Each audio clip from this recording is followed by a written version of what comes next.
It is 2 in the morning and something woke you again. A door settling, a car 3 streets over, and most of your life somebody has been telling you that this is your fault.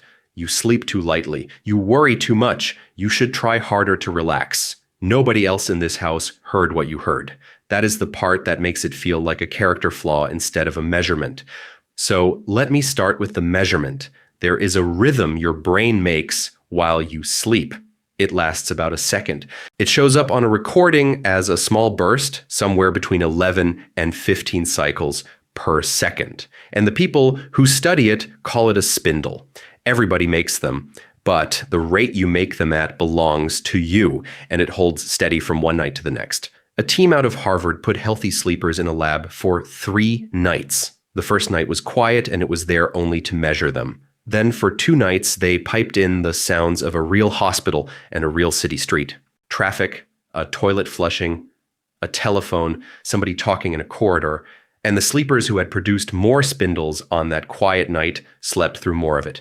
They could sort the room before the noise ever started. Say that again, slowly, before the noise started. On a night when nothing had happened yet, and there was nothing for anybody to be dramatic about, the chart already knew who was going to wake up. You have spent decades arguing about willpower with something that was already on paper. Here are 8 things that happened to you and almost never happened to the person sleeping next to you. The first one is the strangest. The last one is the only one you can do anything about. Number 1, you hear the house before you hear the noise. The half second in front of the bang. The refrigerator finishing its cycle. The furnace deciding. You have caught yourself awake with nothing to point at, and then the thing happens and you think you predicted it. You were never all the way down. A spindle works like a gate. When your brain makes one, it is holding the door against whatever the outside world is sending in. Fewer gates, more gets through. And what gets through first is the change. So you spend the night running a comparison between what the room was doing and what the room is doing now. That comparison stays open while the rest of you goes under. It has no opinion about whether the change matters. It only reports that there was one. Number 2, the first night anywhere is always the worst. The hotel, your daughter's guest room, the recliner beside a hospital bed. You tell people afterward that the mattress was wrong, and the mattress probably was, and that is still not what did it to you. In 2016, a group at Brown University looked at what the brain actually does on a first night in an unfamiliar room. They found that the 2 halves were sleeping differently from each other. One side went down properly. The other side stayed shallower all night long.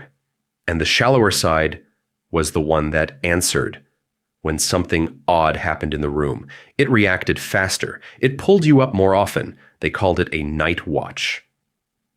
By the second night in that same room, the difference was gone. Both halves went down together, which tells you something uncomfortable about why your own bed works. Your brain has already finished checking that room, and it finished without consulting you. It also means the guest room gets easier on night 2 every time for the rest of your life. That has probably already happened to you, and you filed it under getting used to the bed. It explains the worst version of this too. The nights in the chair beside somebody's hospital bed where you were certain you had not slept at all. You had a night watch posted in a room full of machines that beeped on purpose, in a building designed so that a stranger could come through the door at any hour. Every one of those was a change your brain was obligated to report. So it reported all of them, all night, for as many nights as you sat there. And then you went home and told people you were bad at sleeping in hospitals. Number 3, what wakes you is the sound that stops. The fan clicks off. The rain lets up. Somebody's breathing changes rhythm and then goes quiet for a beat. You are awake instantly, and you cannot explain why silence would be the alarm. Your sleeping brain keeps a running account of what it expected against what arrived. A sound that continues becomes the expectation, and an expectation costs almost nothing to ignore. A sound that stops is that expectation breaking, which is why you can sleep beside a highway and be destroyed by a dripping tap. The highway is a promise being kept. The tap is a promise being kept and broken and kept and broken hundreds of times an hour all night long. Number 4. It got worse with age. It was supposed to, and nobody told you. This is the one I want you to sit with because I think it is the real injustice on this list. In 2004, researchers pulled together 65 separate sleep studies, 3,577 people from age 5 to age 102, every one of them screened as healthy. They wanted a picture of what ordinary sleep looks like at every age. What they found is that as adults get older, the shallow stages take up more and more of the night. The deep, heavy end shrinks. The time it takes to fall asleep in the first place gets longer. And then there is a smaller study from 1998 that puts a number on it in a way that is hard to unhear. They counted arousals, the small surfacings, 3 to 15 seconds long, that an ordinary night is built out of. 40 recordings, 4 age groups, 10 healthy sound sleepers in each one, all of them screened first. A person in their 20s averaged just under 15 of those an hour. Middle age came in at just under 18, and people 60 and over averaged 27 an hour, 27. Almost double the 20-year-old in people with nothing whatsoever wrong with them. That is not your insomnia arriving. That is the floor coming up under you on schedule in healthy bodies, exactly the way it comes up in everybody. And it never got said out loud at any appointment you have ever sat through. You were handed a suggestion about screens and a suggestion about caffeine and sent home to try harder at something that was never yours to control. Number 5, the breathing beside you is louder than the street outside. A truck goes past and you stay under. The person next to you shifts or sighs or holds a breath a beat too long, and you are wide awake staring at the ceiling, listening to them.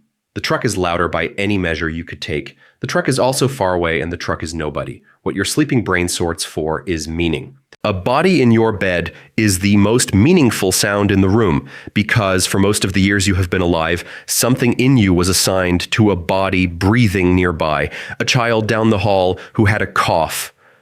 A parent in the back bedroom during the last year. Somebody whose breathing you had a real reason to keep track of. That assignment never got canceled when the reason ended. Nobody comes and takes it back.